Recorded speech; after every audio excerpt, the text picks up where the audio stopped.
En el corazón de la pintoresca ciudad de Piedradura, bajo un sol radiante que iluminaba las estructuras de roca sólida y los jardines prehistóricos, la vida transcurría con una energía vibrante y contagiosa.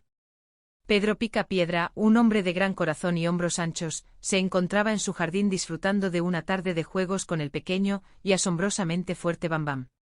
La pelota volaba por los aires con una fuerza inusitada, desafiando las leyes de la gravedad de aquella era de piedra.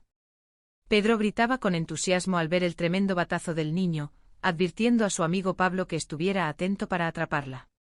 Pedro estaba maravillado por la destreza del pequeño, aunque a veces esa misma fuerza causaba pequeños desastres domésticos que solo una risa honesta podía remediar. Mientras tanto, en el interior de la casa, el ambiente era más tranquilo pero no menos peculiar. Vilma, la abnegada y paciente esposa de Pedro, observaba cómo la vida cotidiana se tejía entre risas y pequeños desafíos. Dino, la mascota fiel, correteaba buscando atención. La cena había sido abundante y la pequeña Pel parecía haber disfrutado de cada bocado, tanto que Pedro bromeaba sobre su apetito comparándolo con el de un gigante. La ternura inundaba la habitación cuando Pedro intentaba dormir a la niña con canciones de cuna que hablaban del coco, ese personaje imaginario que se llevaba a los niños que no querían descansar, aunque en el fondo era solo una excusa para compartir un momento de amor paternal. Pedro confiaba en Dino para cuidar de la pequeña, reconociendo que a veces el dinosaurio tenía mejor mano para calmar los ánimos infantiles. La noche se presentaba tranquila, o al menos eso era lo que Pedro deseaba. Sentado en su sillón de piedra, conversaba con Vilma sobre los planes para las horas venideras. Vilma sugería salir, buscar alguna distracción en la ciudad, pero Pedro, cansado tras una jornada de trabajo en la cantera, prefería la paz del hogar. Discutían amigablemente sobre la necesidad de estar siempre rodeados de gente o si, por el contrario, una noche de soledad compartida era el mayor de los lujos. Justo que ambos aceptaban que quedarse en casa era la mejor opción, un sonido inesperado interrumpió la calma. Un mensajero que se autodenominaba un millonario excéntrico que trabajaba por pura diversión, entregó un telegrama a nombre del señor Picapiedra. Pedro, un poco desconcertado por la actitud del muchacho y tras entregarle una propina de 10 centavos que el joven recibió como si fuera la clave para pagar su carrera universitaria, procedió a leer el mensaje. El rostro de Pedro cambió de color instantáneamente. Las noticias no eran solo malas, eran catastróficas según su perspectiva. El telegrama anunciaba la llegada de Jeremías Tierra Roca, un montañés rudo y miembro de una familia que por generaciones había mantenido una enemistad legendaria con los Picapiedra. Pedro recordaba las historias de sus antepasados, relatos de disputas que se remontaban a tiempos anteriores a los dinosaurios. La paranoia se apoderó de él, imaginando que Jeremías venía con el único propósito de liquidarlo. Vilma, con su sensatez característica, intentaba calmarlo, argumentando que una visita no significaba necesariamente una declaración de guerra. Pedro ya estaba planeando su huida. Para él, su casa era su castillo, pero un castillo que ahora se sentía desprotegido. Decidido a no caer sin luchar, Pedro buscó a su fiel amigo Pablo.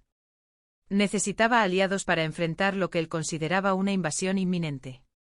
Pablo, siempre dispuesto a ayudar aunque a veces no comprendiera del todo la magnitud de las preocupaciones de su amigo, escuchó el relato dramático de Pedro sobre el gusano que venía a matarlo. Los preparativos para la defensa comenzaron. Pedro levantó barricadas y se puso en guardia, declarando que ningún Tierra Roca pondría un pie en su hogar. Vilma observaba la escena con una mezcla de resignación y diversión, sabiendo que su esposo solía exagerar las situaciones hasta el límite del absurdo. Cuando finalmente apareció Jeremías Tierra Roca, la tensión en el aire era casi tangible. Pedro gritaba desde detrás de sus defensas, pero se quedó mudo cuando escuchó la voz amistosa de Jeremías. El montañés no buscaba pelea, al contrario, saludaba a Pedro como a un viejo amigo. El malentendido se disolvió en un segundo, dejando a Pedro en una posición algo ridícula. Jeremías explicó que solo estaba de paso hacia la Feria Mundial de Nueva York y que solo podía quedarse un momento. Fue entonces cuando la boca de Pedro, actuando más rápido que su cerebro, tomó el control. En un arranque de hospitalidad excesiva y quizás para compensar su miedo anterior, invitó a Jeremías y a su familia a quedarse no solo una noche, sino todo el tiempo que quisieran.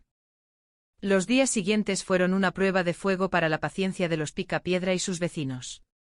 Los Tierra Roca resultaron ser huéspedes con un apetito voraz y costumbres bastante rústicas. Devoraban todo lo que encontraban en el rocafrigerador, dejando a Vilma y Pedro sin suministros. Incluso la abuela de los Tierra Roca encontraba usos extraños para los artículos de aseo personal, como usar la crema de afeitar para aderezar la lechuga. Pablo, siempre generoso, intentaba ayudar compartiendo lo poco que le quedaba, pero el hambre de los visitantes parecía no tener fin. La convivencia se complicaba aún más con los choques culturales entre los niños. Bam Bam, acostumbrado a ser el centro de atención por su fuerza, se sentía desplazado por los juegos rústicos del pequeño roquillo Tierra Roca. Los intentos de Pedro por mantener la armonía se veían frustrados por su propia incapacidad para decir no. La situación llegó a su punto crítico cuando Pedro intentó llevar a Vilma a cenar fuera para escapar del caos, solo para descubrir que los Tierra Roca se habían adelantado y habían consumido todas las existencias del restaurante local, dejando solo la cuenta a nombre de Pica Piedra. En un momento de desesperación, Pedro volvió a hablar de más. Al enterarse de que la feria de Nueva Rock duraría 2 años más, sugirió que los invitados no tenían prisa por irse y que podrían quedarse hasta la temporada de marcar los cerdos. Esta nueva promesa de estancia prolongada horrorizó a Vilma y,